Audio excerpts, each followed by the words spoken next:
ABS হচ্ছে anti lock braking system, যে সিস্টেমের মাধ্যমে হুইলকে লক হওয়া থেকে বিরত রাখে, এটাকে বলা হয় এবিএস। এবিএস কেন ডেভেলপ করা হয়েছে? নন এবিএস গাড়িতে হঠাৎ করে চাকা লক হয়ে যায়, স্কিডিং করে, স্কিডিং করলে স্টিয়ারিং অ্যাবিলিটি থাকে না, গাড়ি একদিকে টার্ন করে।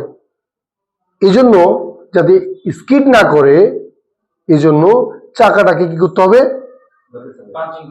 মানে ব্রেককে ধরবে ছাড়বে এমন সিচুয়েশনে নিয়ে আসতে হবে, তাহলে আর লক হবে না। এই জন্য কি টেকনোলজি ব্যবহার করা হয়েছে? ABS technology, anti lock braking system. এবং এর মধ্যে কি কি আছে? হুইল স্পিড সেন্সর আছে, এবিএস ইসিইউ এবং ABS modulator. Wheel speed sensor কি করে? Wheel speed sensor wheel speed detect করে ক্যালকুলেশন করে ইসিইউতে সিগন্যাল পাঠায় কোন চাকার স্পিড কত।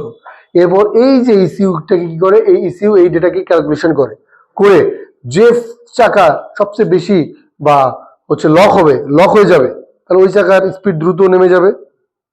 তখন ওই লাইনের ফ্লুইডের প্রেশারটাকে কন্ট্রোল করবে এবিএস মডুলেটরের মাধ্যমে।